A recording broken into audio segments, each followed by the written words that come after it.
खलिता आलाय. नाही मातोश्री, तो लागलीच परत गेला. परत गेला? आम्हाला न भेटता? बरं, असू दे.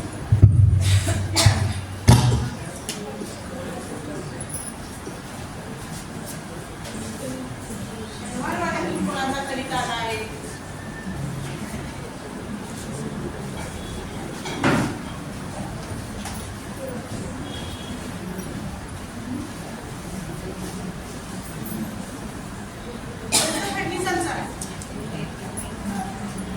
फडणीसांचा खलिता म्हणजे एकतर शनिवारवाड्याची खुशाली, नाहीतर आमच्या नारबाच्या तक्रारी. नारबा आमचा एवढा पेशवा झाला, पण खूप काही नाही त्याला.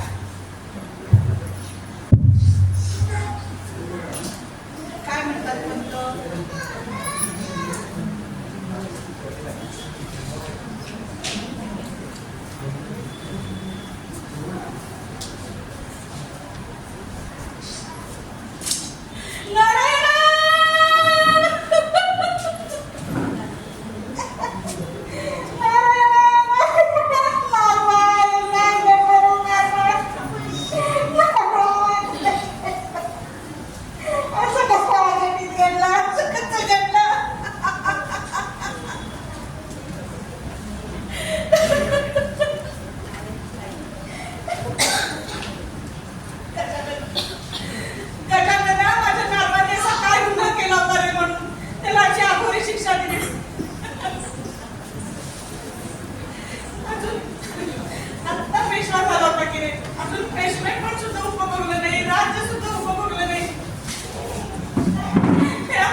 शनिवारवाड्याच्या मालकाची त्याच्या राहत्या घरात हत्या होते.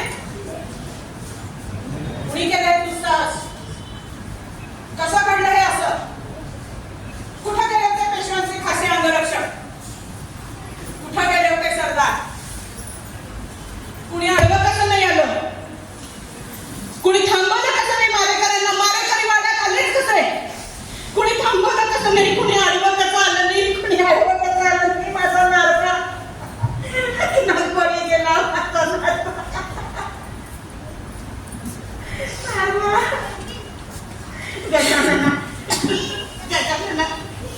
कोणत्या जन्माचं पातक आहे माझं, म्हणून तुम्हाला अशी शिक्षा दिलीस?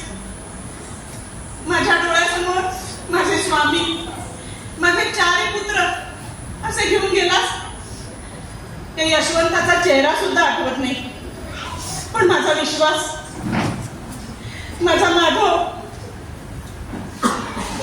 नारायण नारायण.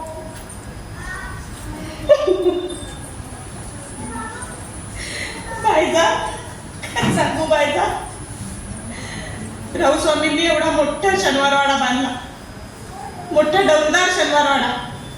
लाभला नाही हो एका सुद्धा गृहलक्ष्मीला पेशव्यांच्या.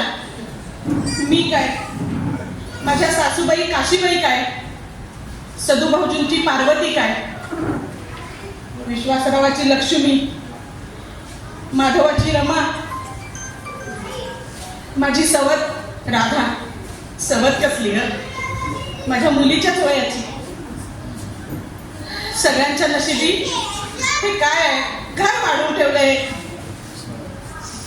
या लक्ष्मीला, या राधेला, एवढ्याशा राधेला अलवणात पाहिलं ना, विधवा असून सदवेसारखी वाडावर फिरताना पार्वतीला पाहिलं ना, मनाला काय यातना होता ते कळणार नाही. कळणार नाही जगाला. जगाला दिसतो तो फक्त गोपिकेचा करारीपणा. माझा देखणा विश्वासराव, त्याची लक्ष्मी, सोन पावलाने आली या शनिवार वाड्यात. भावी पेशवी म्हणून वाडावर मिरवली आणि तिच्या नशिबी हे वैधव्य.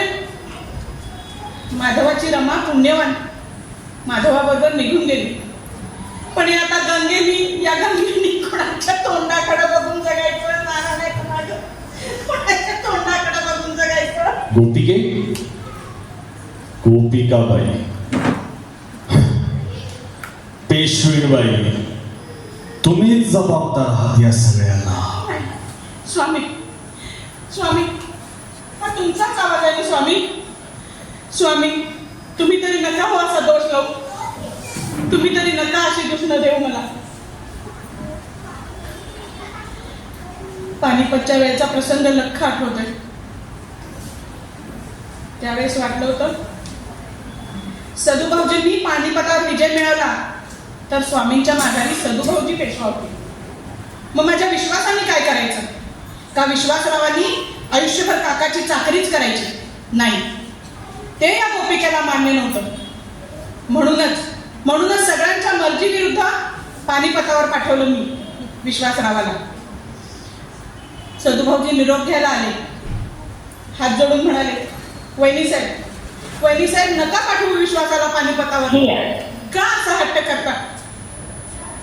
पण माझा उग्र आणि करारी चेहरा बघून सदुभाऊजी म्हणाले, वहिनी काय आहे मनात स्पष्टच बोला. पण एक मात्र सांगतो, राऊस्वामी आणि आप्पास्वामी जसे पेशवाईत राम लक्ष्मण म्हणून ओळखले जातात ना, तसेच नानास्वामी आणि आम्ही. आणि हा लक्ष्मण रामाच्या कुटुंबावर कधीच आच येऊ देणार नाही. आणि सदुभाऊजी तरातरा निघून गेले. माझ्या डोक्यात विचारांचं काहूर माजलं. जेव्हा भानावर आले तेव्हा वाटलं विश्वासाला थांबावं. बेभान होऊन मी पळत सुटले.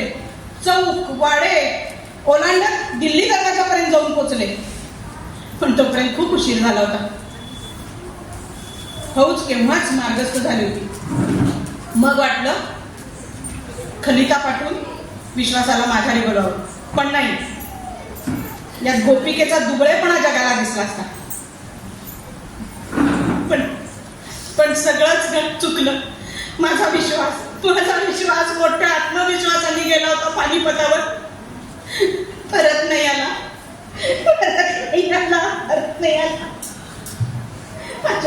माझ्या अभिमन्यूला चक्रव्यूह नाही भेटता आला. कपाळ करंटी.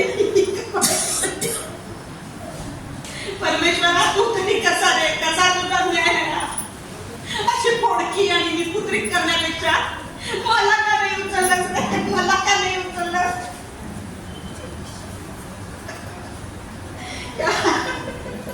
या पानिपतानंतर खरं सांगू सगळंच काही बदलून गेलं. एक अख्खी पिढीच्या पिढी नष्ट झाली या पानिपतात. पानिपताचा हा पराभव स्वामींनी खूप मनाला लावून घेतला. पेशवा म्हणून आपण या सगळ्याला आपणच जबाबदार आहोत अशी समजूत करून घेतली स्वामींनी. दिवसेंदिवस प्रकृती खालावत चालली स्वामींची. पोटचा पोर विश्वासराव गेला. प्राणापेक्षा प्रिय भाऊ गेला. सतत सावलीसारखा पुढे मागे असणारा समशेर गेला. जीवाभावाचे कितीतरी शूर सरदार धारातीर्थी पडले. संपत्ती तर किती लुटली गेली याला गणतीच नाही. काय करणार? स्वामींची अवस्था अगदी भ्रमिष्ठासारखी झाली होती. माझा भाऊ कुठे आहे? हा एकच टाहो, दिवस रात्र हे एकच. मी योगेश्वरीकडे एकच मागणं मागत होते, पोटचा गोळा तर नेलाच आहेस, एवढं सौभाग्याचं दान टाक माझ्या पदरात, एवढं सौभाग्याचं दान टाक. पण व्यर्थ, सगळं व्यर्थ. आता भाऊशिवाय जगणे नाही असा टाहो पुढत. अवघ्या पानिपतानंतर अवघ्या 4 महिन्यातच स्वारी सोडून गेली मला. गोपिकेचं अस्तित्वच संपलं. काय करणार? कपाळ करंटी गोपिका मी कोणासाठी जगते? माघारी सगळ्यांच्या काही. पण बायचा मी दुःख गिळलं. मी उभी राहिले, मी परत उभी राहिले, मी माझ्या माधवासाठी उभी राहिले. स्वामींच्या माघारी माधवाला पेशवाई मिळाली. घरच्या भेद्यांनी काही कमी प्रयत्न केले होते माधवाला पेशवाई मिळू नये म्हणून. पण रावस्वामींच्या पुण्याई फळाला आली. छत्रपतींनी माधवावर विश्वास दाखवला आणि त्याला पेशवाई दिली. किती समाधान वाटलं होतं म्हणून सांगू. माधवाला मसनदीवर बसल्याचं म्हणून क्षणभर वाटलं माझा विश्वासच बसला आहे. माझा माधवा हुशार होता, मुत्सद्दी होता, महत्वाकांक्षी होता, थोडा रागीट होता, पण विचारी होता. हळूहळू त्यांनी सगळा राज्यकारभार हातात घेतला. आता आम्ही काही बोलायला गेलो तर त्याला राज्यकारभारातली ढोळाढवळ वाटायला लागली आणि त्यातच तो प्रसंग घडला. माधवाने खुद्द त्याच्या मामांना मल्हारराव रास्त्यांना 5,000चा दंड केला. माझे दादासाहेब मल्हारराव रास्ते काही सामान्य असामी नव्हते. पेशवाईतले मातबर सरदार होते ते. मी शब्द टाकला दादासाहेबांकडे, मी माधवा करवी तुमचा दंड माफ करीन. माधवाला म्हटलं, माधवा तुझे मामा आहेत ते, करतोस ना दंड माफ? माधवा रास्ते माझं माहेर घर आहे, करतोस ना दंड माफ? पण माधवा बदला नाही, त्यांनी दंड नाही माफ केला. माझा स्वाभिमान दुखावला, अपमान वाटला मला तो. माझ्या शब्दाची माधवाच्या लेखी काहीच किंमत नाही. माझ्या माहेरात चितू झाली ती वेगळीच. आणि त्या क्षणी मी शनिवारवाडा सोडला आणि इथं येऊन राहिले गंगापूरला. अगदी माधवा आजारी पडला. क्षयासारखा असाध्य रोग जडला त्याला. तरी मी वाड्यावर गेलेले. आणि तारुण्यात माधवा हे जग सोडून गेला. रमा सती गेली, तरीही मी वाड्यावर पाऊल ठेवलं नाही. कुठला अहंकार भरला होता माझ्या मनात तेव्हा कोण जाणे. पण आता वाटतंय माझं भांडण माधवाशी होतं ना. माधवानंतर गेले असते वाड्यावर तर माझा नारायण तरी वाचला असता, माझा नारायण तरी जगला असता. कर्म माझं, दुसरं काय.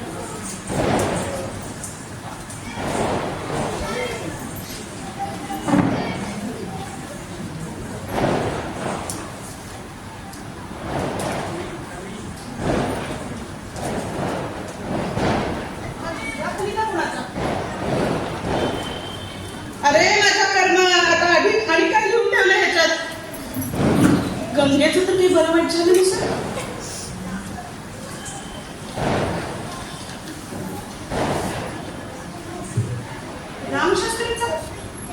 रामशास्त्रींचा कविता.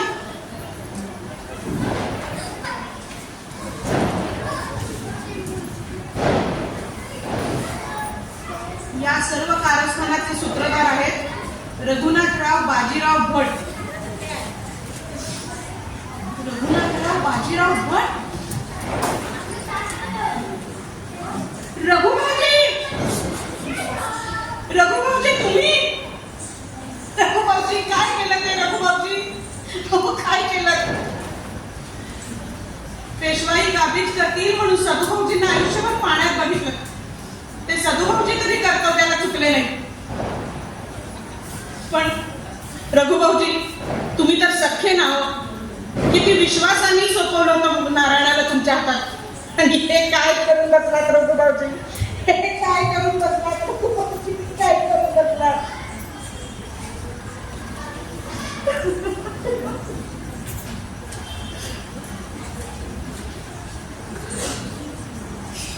गोपिके शांत हो. गोपिके शांत हो. होय होय, आता मला शांतच झालं पाहिजे.